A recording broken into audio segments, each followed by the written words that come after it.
The great chamber buzzed with voices from 7 different worlds. Council Speaker Veltar looked around the room and sighed. They were having the same argument again. Same old debate that happened every few months when some new explorer brought back another piece of ancient data. Today, it was Captain Morden from the Outer Rim Territories. The blue-skinned Corvin officer stood at attention near the center podium, holding a small metal cube in his clawed hands. His red eyes gleamed with excitement as he waited for permission to speak. The floor recognizes Captain Morden of the Corvan Exploration Corps, Veltar announced. His crystalline body caught the light from the chamber's ceiling and sent rainbow patterns across the walls. Morden stepped forward and activated the cube. A holographic display filled the air above their heads. Ancient symbols scrolled past, followed by crude drawings of strange creatures. The creatures walked on 2 legs like the Corvins, but they had no scales or natural armor. Their skin looked soft and pink. Honored council members, Morden began in his deep voice, "We found this data core on the dead world of Kethmorin. The planet died out over 2,000 years ago, but their archives were still intact. And once again, we find references to these mythical beings called humans."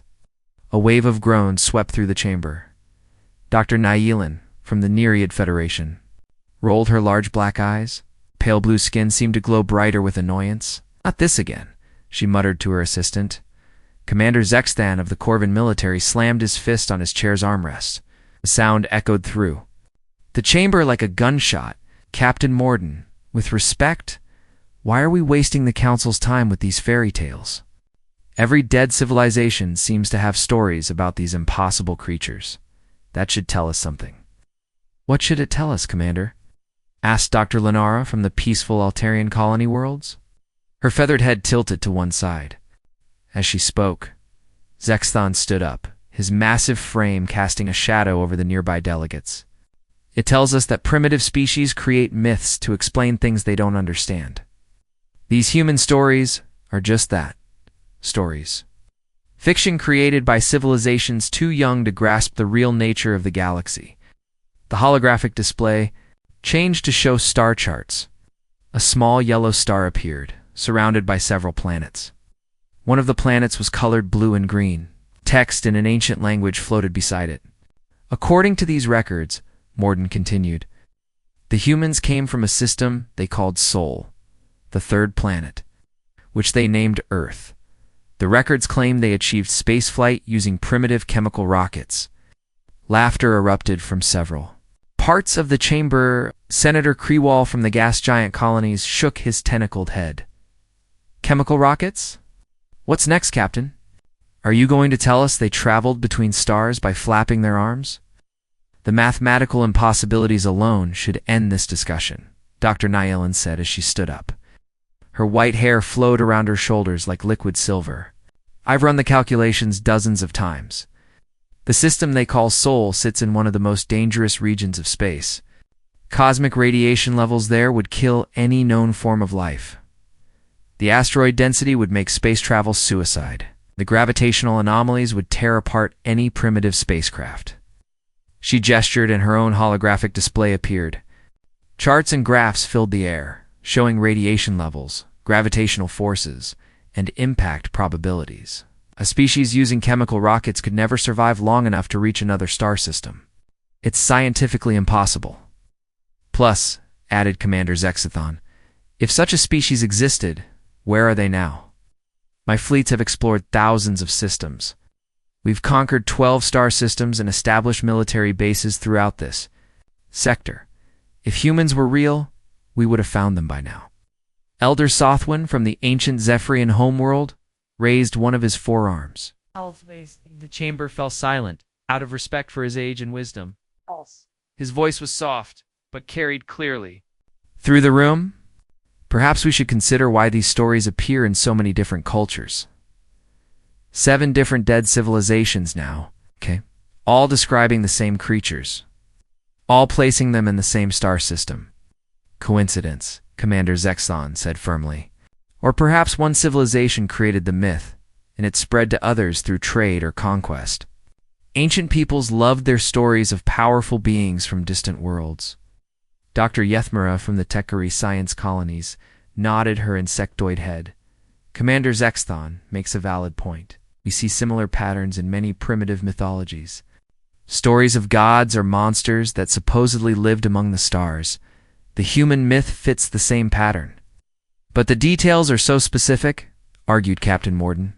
They describe human society, their governments, even their food. Why would a myth be so detailed about such ordinary things? Because good stories need details to seem real, replied Senator Krewall. The more details you add, the more believable the lie becomes. Council Speaker Veltar raised his hand for silence. The room gradually quieted down. This council has debated the human question for over 50 years. Every few months, someone brings us new evidence. Old data cores, ancient transmissions, archaeological findings. And every time we reach the same conclusion. He paused and looked around the chamber. The supposed human homeworld sits in a region of space where no known species could survive. They allegedly achieved space travel using technology that couldn't possibly work for interstellar distances.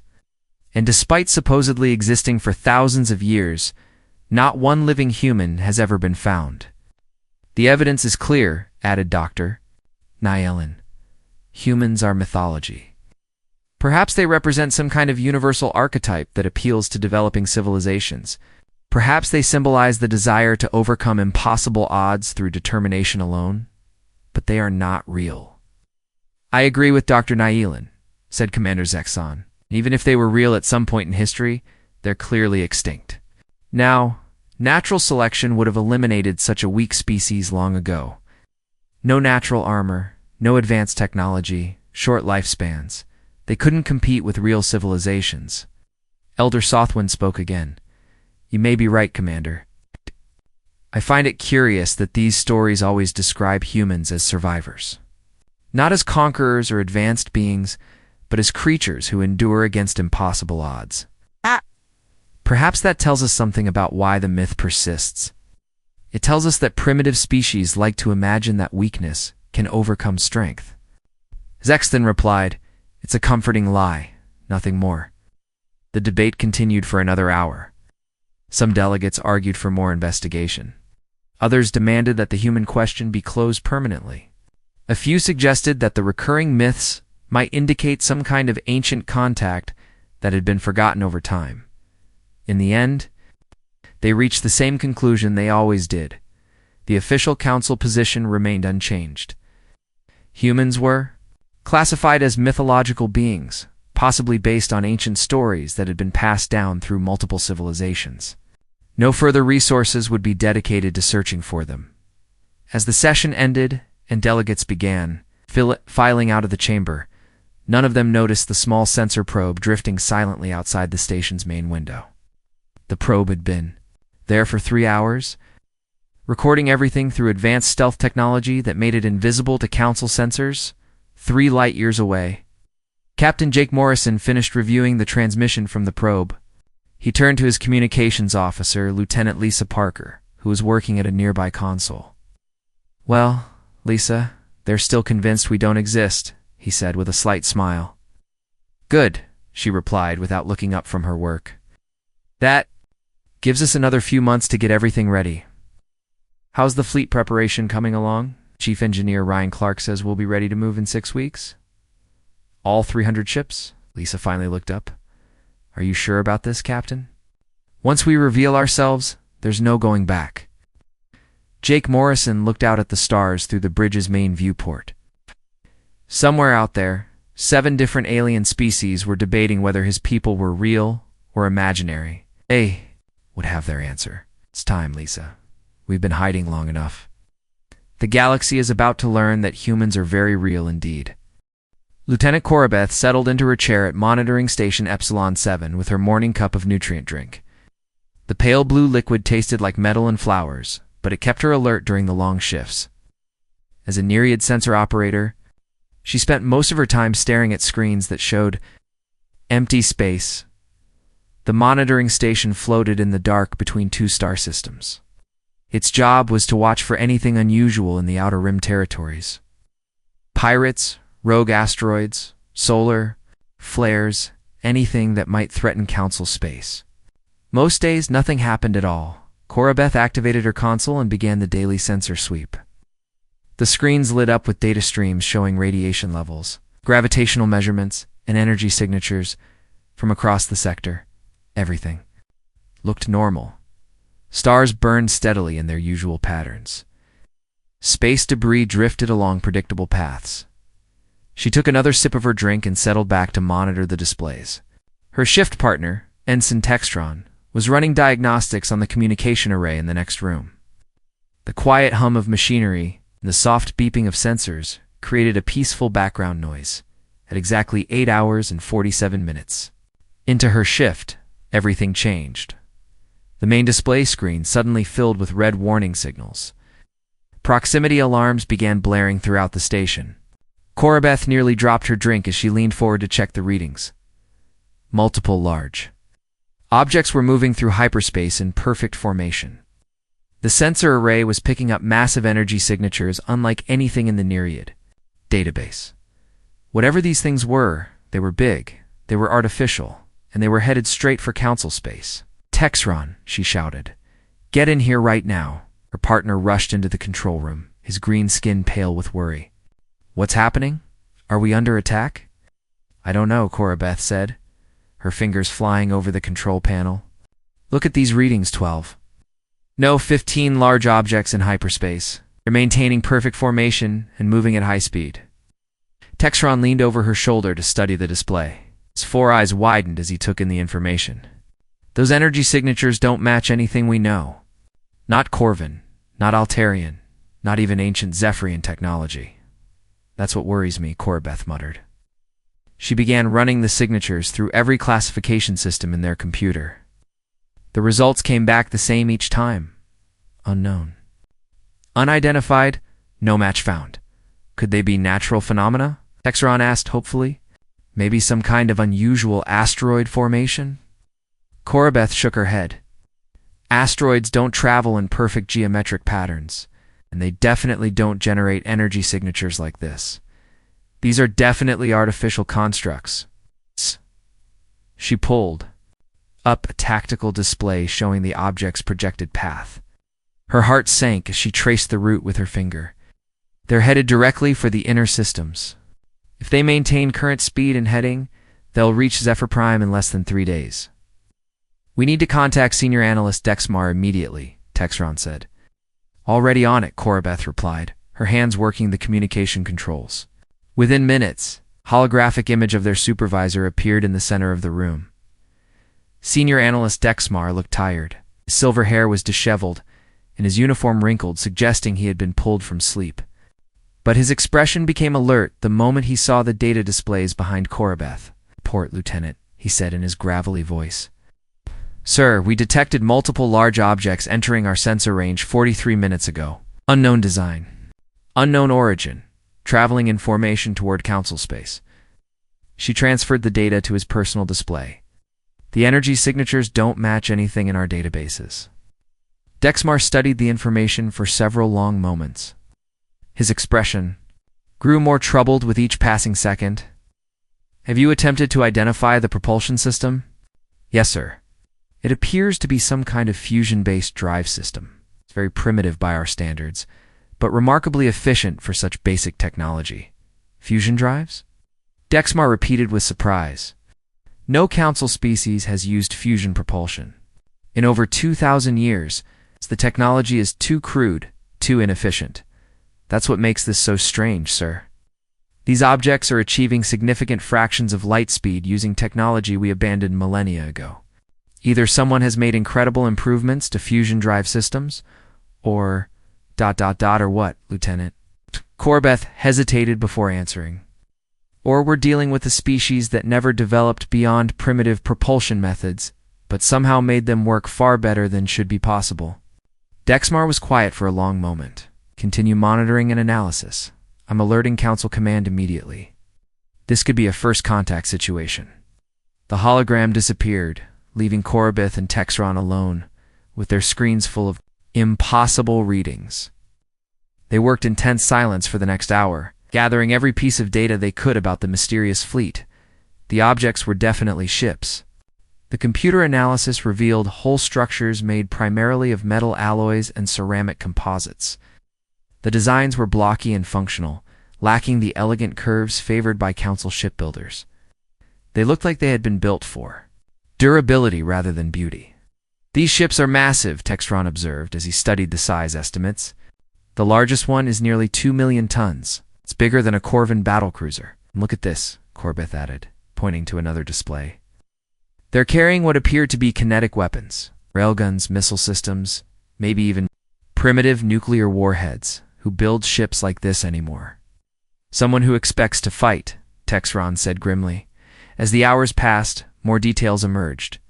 The alien ships were maintaining perfect radio silence, but their formation patterns suggested advanced tactical coordination. Whoever was commanding this fleet knew exactly what they were doing. The most disturbing discovery came when Corbeth analyzed the ship's stealth characteristics. Despite their apparently primitive construction, the vessels were somehow masking their true energy signatures. The monitoring station's sensors could detect them, but just barely. A less sophisticated sensor array might have missed them entirely. "How is that possible?" Texron wondered aloud.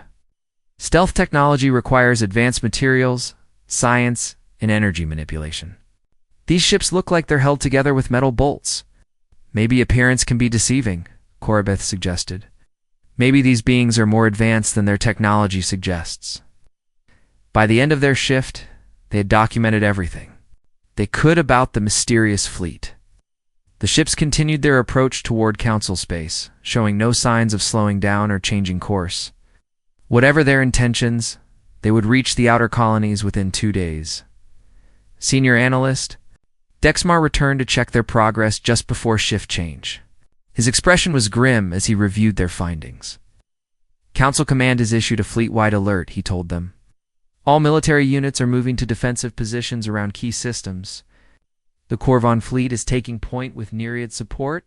Ships providing sensor coverage. Do we know what they want?" Corbeth asked. "No, they haven't responded to any communication attempts. For all we know, they might not even realize we exist. Or they might be planning to attack," Texron added. Darkly, Dexmar nodded. "That's why the military is taking precautions. But there's something else. The Science Council has been analyzing your data, and they've made some interesting discoveries." He activated a new display showing the alien ship's energy patterns. "Look at these power signatures. Fusion drives, the weapon systems, even the life support systems. Everything matches theoretical specifications for a technology base that the Science Council eliminated from consideration decades ago." "What do you mean, sir?" "I mean," Dexmar said slowly, "that these ships were built using technologies that our computer models predicted would be developed by a mythical species. A species that supposedly couldn't exist." Corbeth felt a chill run through her body. "You're not suggesting these are human ships?" "I'm not suggesting anything, Lieutenant. But someone needs to explain how impossible beings are flying impossible. Ships toward our space using impossible technology that shouldn't work." As the senior analyst's image faded, Corbeth turned back to her displays. The mysterious fleet continued its steady approach, bringing with it questions that might shake the very foundations of everything that Council thought they knew about the galaxy. 3 light-years away, Captain Jake Morrison finished reviewing the final approach protocols with his senior staff. The UES Intrepid led a formation of humanity's finest ships toward their date with destiny. Soon, the galaxy would learn that humans were far from mythical. The emergency council session had been called at the worst possible time.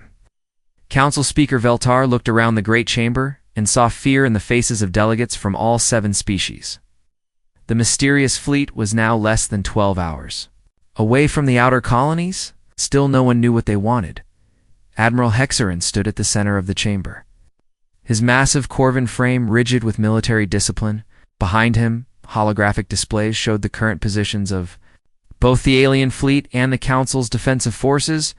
The alien ships had maintained their perfect formation throughout their approach, never wavering from their direct course toward Zephyr Prime. "The situation is unprecedented," Admiral Hexerin announced to the assembled delegates. "We are facing a fleet of unknown vessels using unidentified technology. They have ignored all attempts at communication and show no signs of slowing their approach. Dr. Nayland stood up from her seat in the Nereid section. Her pale blue skin seemed almost white with worry. Admiral, what can you tell us about their weapons capabilities? That's the problem, Doctor. Our analysis suggests they're carrying primitive kinetic weapons and missile systems. But the scale is massive. The lead ship alone appears to have enough firepower to level a small city. Senator Krewall waved his tentacles nervously. Primitive weapons can still kill, Admiral. What are our defensive options? Limited, Hexerin admitted. Our ships are designed for precision warfare using energy weapons and advanced targeting systems. These aliens seem to favor brute force approaches that our tactical computers have difficulty predicting. Council Speaker Veltar activated his personal display.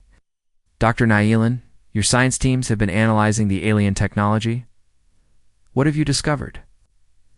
Dr. Nayland looked uncomfortable as she stood to address the chamber. Honored delegates. Our findings are... disturbing. The alien fleet matches theoretical specifications that we developed years ago for a fictional species. A murmur of confusion swept through the chamber. Elder Sothwin leaned forward in his seat. Please explain, Doctor. Several years ago, my research team was asked to develop computer models for various hypothetical species. One of those models was designed to show what technology might look like if it were developed by the mythical humans described in ancient texts. The murmur grew louder. Dr. Nayland raised her hand for silence before continuing. The fusion drives, the metal hull construction, the kinetic weapons, even the formation patterns. Everything about this fleet matches our theoretical human technology model. Commander Zexton slammed his fist on his chair. That's impossible. You're saying these are actually human ships? I'm saying the technology matches, Dr. Nayland replied carefully. Whether that means these are actually humans or some other species using similar development paths, I cannot say. It has to be coincidence, insisted Senator Krewall. Some unknown species that happen to develop along similar lines? Dr. Yethmera from the Takari colonies clicked her mandibles nervously. But what are the odds of that happening? For a real species to exactly match our models for a fictional one? Before anyone could answer, the chamber's communication system activated. A young Nereid officer appeared as a hologram near the speaker's podium. Council Speaker Veltar were receiving a transmission from the alien fleet. They're using old galactic standard communication protocols. Put it through immediately, Veltar ordered. The hologram disappeared and was replaced by static. Then, slowly, a voice emerged from the interference. It spoke in heavily accented but recognizable galactic standard. This is Captain Jake Morrison of the United Earth ship Intrepid, representing the United Earth Alliance. We come in peace and request permission to approach for diplomatic contact. The silence that followed was complete. Every delegate in the chamber sat frozen, unable to process what they had just heard. The voice continued speaking. We are aware that our existence may come as a surprise to the Galactic Council. We have been monitoring your communications for some time and understand that you believed our species to be mythological. We wish to establish formal diplomatic relations and prove that humans are very much real. Council Speaker Veltar felt his crystalline body grow dim with shock.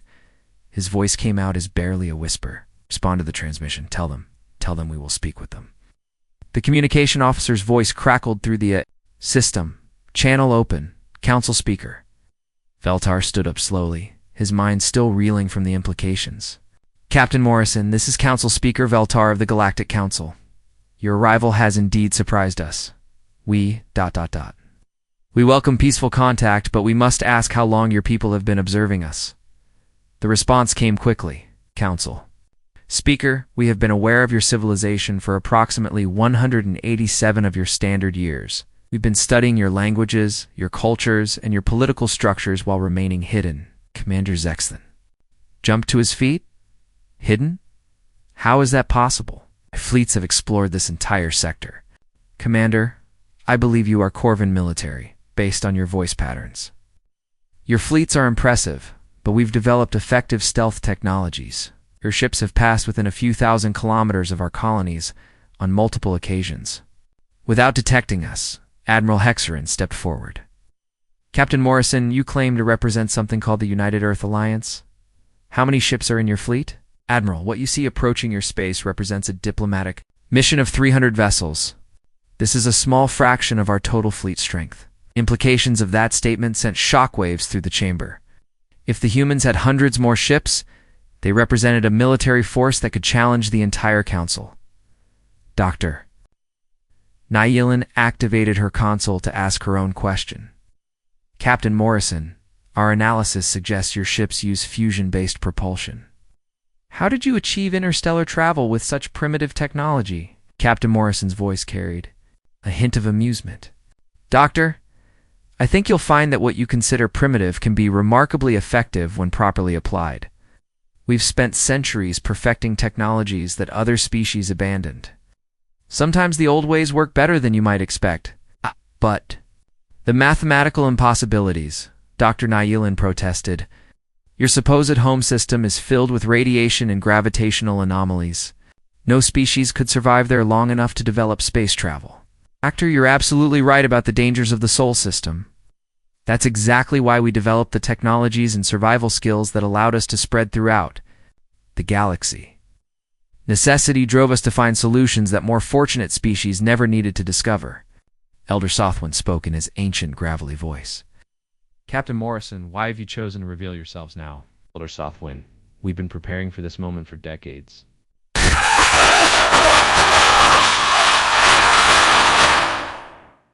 We believe it's time for humanity to take its place in the galactic community. We've remained hidden long enough. Council Speaker Veltar struggled to form his next words. Captain Morrison, if what you say is true, then everything we thought we knew about galactic history must be reconsidered. How do we know your intentions are peaceful, Council Speaker? If we wanted to harm your civilizations, we could have done so at any time during the past century. Instead, we spent that time learning about you, understanding your cultures, and preparing for peaceful contact. We're here to join the galactic community, not conquer it. Commander Zexthon wasn't satisfied. You claim to come in peace, but you approach our worlds with a battle fleet. Doesn't seem peaceful to me. Commander, given that your people have spent the last 50 years debating whether we exist, we thought it best to make our introduction in a way that couldn't be ignored. These ships carry diplomatic facilities, scientific equipment, and cultural exchange materials. They're built tough because that's how we build everything, but they're not here to fight. The chamber erupted in excited chatter as delegates tried to process this impossible situation. The mythical humans were real. They had been watching the council for nearly 2 centuries, and they had just announced their intention to join Galactic Civilization Council. Speaker Veltar raised his hand for silence. When the chamber quieted, he spoke carefully. Captain Morrison, this is perhaps the most significant moment in galactic history. We request a formal meeting to discuss the integration of your species into our community. We would be honored. Council Speaker, humanity is ready to step out of the shadows. The diplomatic meeting took place on Neutral Station Alpha, small outpost floating between Council space and the human fleet. Council Speaker Velta arrived with representatives from all 7 species, while Captain Morrison came with a small team of human diplomats and scientists. The meeting room had been hastily prepared for first contact protocols. Translation equipment hummed quietly in the corners while recording devices documented every word and gesture.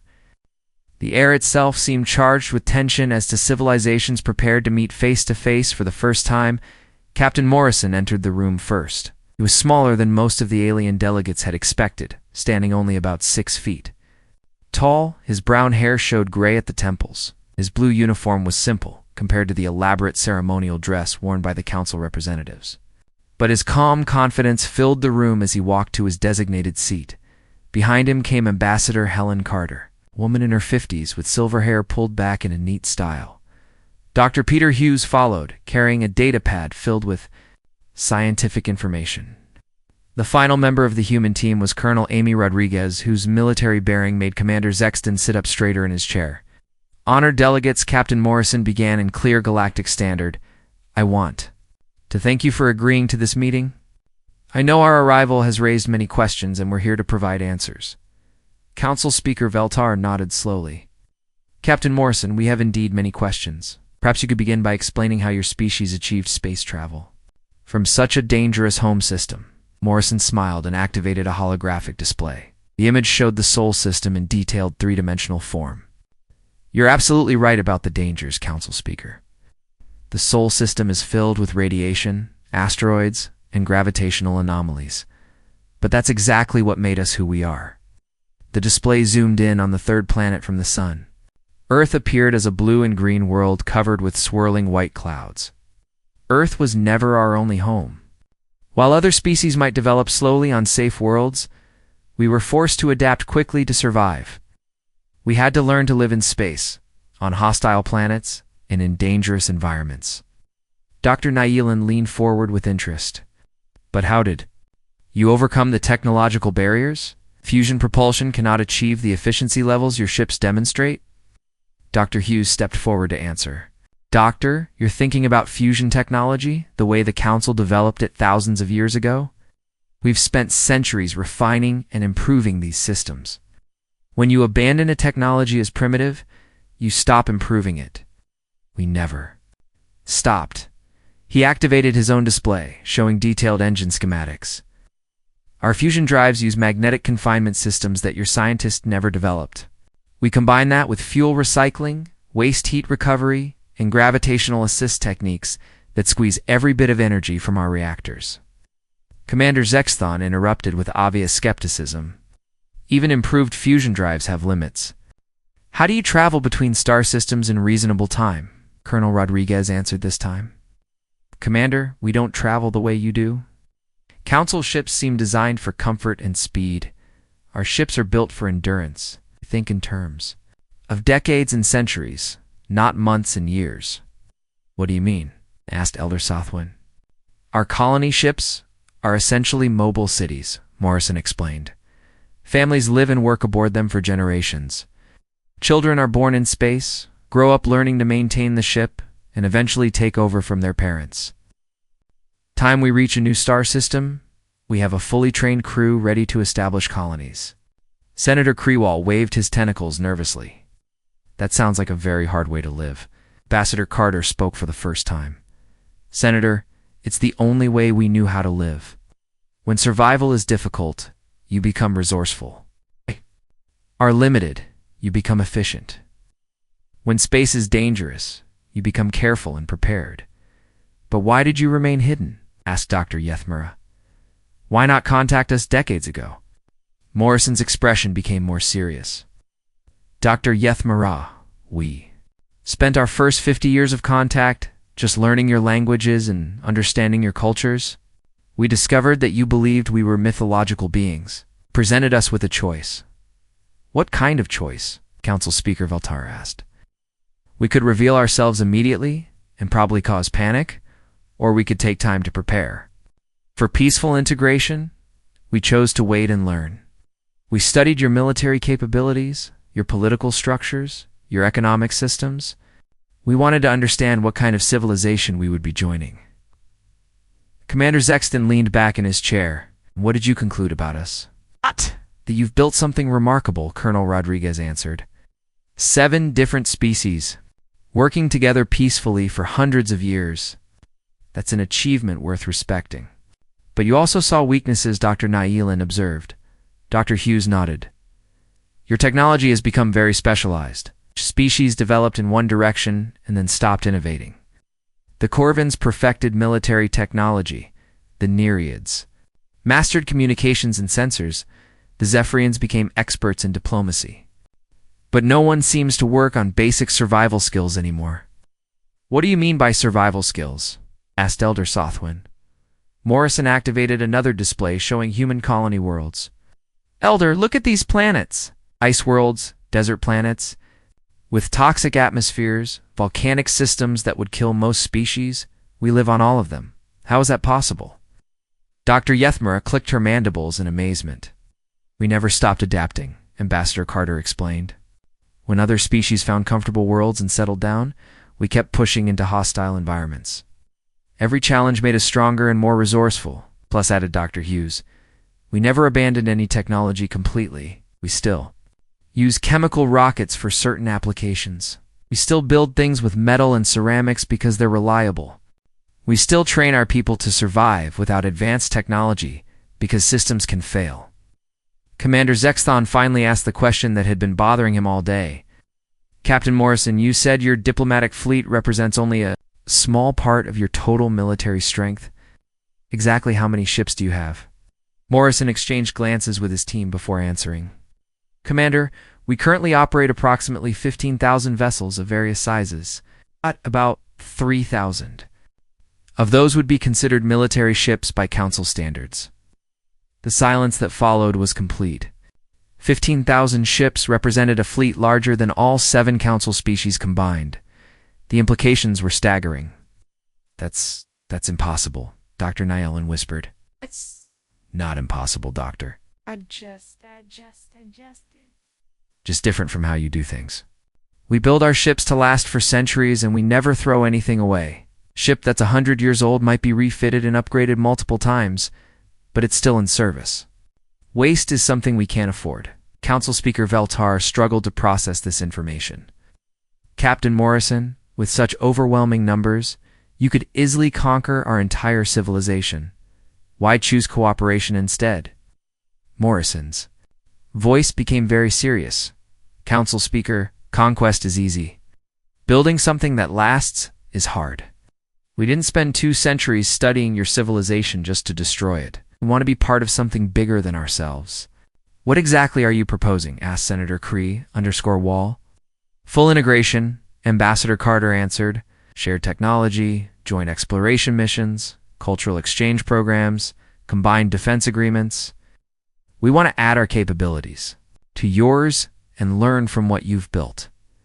And in return, Commander Zexon asked suspiciously, in return, we offer 300 systems worth of resources, technologies that can improve life throughout Council space, and populations that know how to survive in places you consider uninhabitable. Morrison stood up and looked around the room. We're not asking you to change who you are. We're asking you to let us show you what we can accomplish together. The representatives looked at each other, each trying to understand what this meant. For their species and their civilization, the mythical humans were offering to join the galactic community, bringing with them capabilities that could transform everything. The question now was whether the Council was ready for such a dramatic change. 6 months had passed since the first human ship docked at Unity Station. The massive new space station floated at the edge of Council space, built with technology from all 8 species working together. What had started as a temporary meeting place had grown into the largest construction project in galactic history. Admiral Jake Morrison stood on the observation deck of the station's command center, watching human and alien ships working side by side. The sight still amazed him even. After all these months, Corvin heavy lifters moved massive steel beams, while Nereid sensor ships guided them into position. Human welding teams worked alongside Takari engineers, different techniques combining to create stronger joints than either could achieve alone. Admiral Morrison, the morning briefing is ready, announced Captain Betty Williams, his new chief of staff. The former colony coordinator had proven excellent at managing the complex logistics of interspecies. Cooperation. Morrison turned away from the window and walked to the briefing room. The past 6 months had been the busiest of his life. What had begun as a simple first contact mission had turned into the complete restructuring of galactic civilization. The briefing room contained representatives from all 8 species. Dr. Peter Hughes sat next to Dr. Nyellen, both of them reviewing data from their latest joint research project. Commander Zexton and Colonel Amy Rodriguez were discussing training schedules for their combined military units. The atmosphere was relaxed and friendly, nothing like the tense first meeting 6 months ago. Good morning, everyone, Morrison said as he took his seat. Let's start with the trade reports. Economic Coordinator Frank Davis activated his display. Admiral, trade volume between human colonies and Council worlds has increased by 400% in the last month. The Alterian colonies are particularly interested in our metal refining techniques, while our Outer Rim settlements are buying large quantities of Zephyrian communication equipment. Any problems with the new trade routes? Morrison asked. Actually, the opposite. Human ships are opening routes through systems that Council vessels couldn't safely navigate. The asteroid mining operations in the heliosystem are producing more raw materials than we can process. Dr. Hughes raised his hand. Admiral, the joint research projects are showing remarkable results. Combining human durability engineering with Nereid precision manufacturing has created tools that last 3 times longer than anything either species could build alone. Give me some examples, Morrison requested. The new fusion reactors being installed on Council ships use human magnetic containment systems with Nereid control computers. They're 30% more efficient than previous designs. The Corvin military is very interested in adapting these for their battle cruisers. Commander Zexthon nodded approvingly. The joint training exercises have been equally successful. Human tactical flexibility combined with our strategic discipline is producing new combat doctrines that neither species could develop alone. How are the crew integration programs working? Morrison asked. Better than expected, Colonel Rodriguez answered. We have mixed crews on over 200 ships now. The cultural exchange is fascinating. Corvin officers are learning human improvisation techniques, while our people are benefiting from their systematic approach to logistics. Morrison smiled. It had been Rodriguez's idea to start the crew exchange program. The results had surprised everyone. Human creativity combined with alien expertise was producing innovations that no single species had thought possible. The colony development projects? Morrison asked Coordinator Williams. Outstanding progress, Admiral. The terraforming project on Kepler 44b is 6 months ahead of schedule. Human atmosphere processors working with Alterian environmental systems have created a breathable atmosphere on a world that was completely dead 2 years ago. How many families have volunteered for relocation? Over 50,000 from Council. Worlds want to move to human colonies, and about 30,000 humans have applied to live on Council planets. The cultural exchange is creating entirely new communities. Morrison nodded with satisfaction.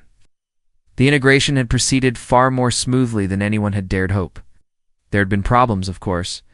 Some Council citizens feared human technological superiority, while some human colonies worried about losing their independence.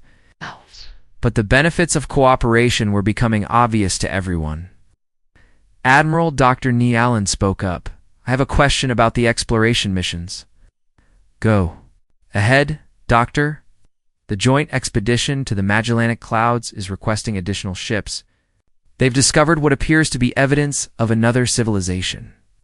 But it's too far away for Council ships to reach safely. How many human ships would they need? At least 20 long-range vessels. The journey would take approximately 15 years each way. Morrison considered this carefully. Long-range exploration was exactly the kind of mission that humans excelled at. Council ships were too dependent on regular supply lines to venture so far from home. Approved, he decided. But I want mixed crews on all vessels. This kind of discovery should be shared by all our species.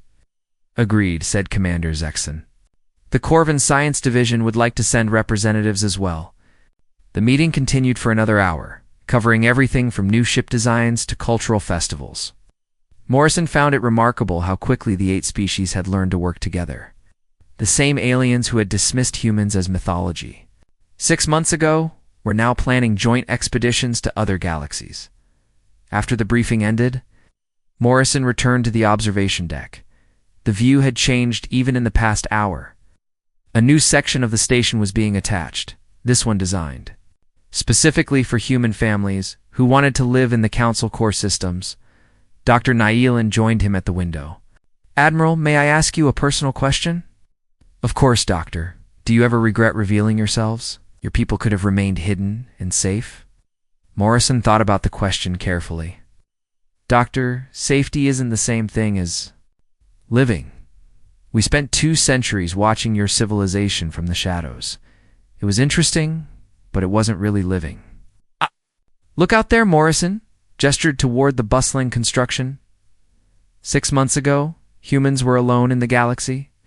We had our colonies and our ships, but we were isolated. Now we're part of something much bigger, but you've also lost your privacy, your hidden advantage. We've gained something more valuable. We've gained friends, allies, and partners.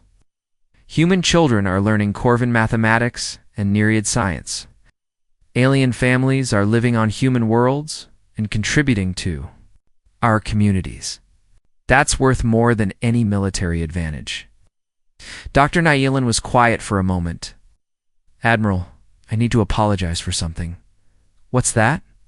6 months ago, I stood in the council chamber and declared that humans were impossible. I said your species couldn't exist because it didn't fit our scientific models. Morrison smiled. Doctor, you weren't wrong. By your models, we probably shouldn't exist. The fact that we do just proves that the galaxy is full of surprises. How do you think history will remember this time? I think they'll remember it as the moment when 8 species stopped thinking of themselves as separate civilizations and started thinking of themselves as one galactic community.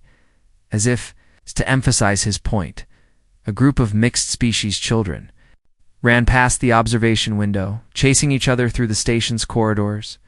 Human kids played alongside young Nereids and Alterian juveniles, their laughter echoing through the halls. Admiral Morrison came an announcement over the station's communication system. You have an incoming priority message from Earth, Morrison sighed.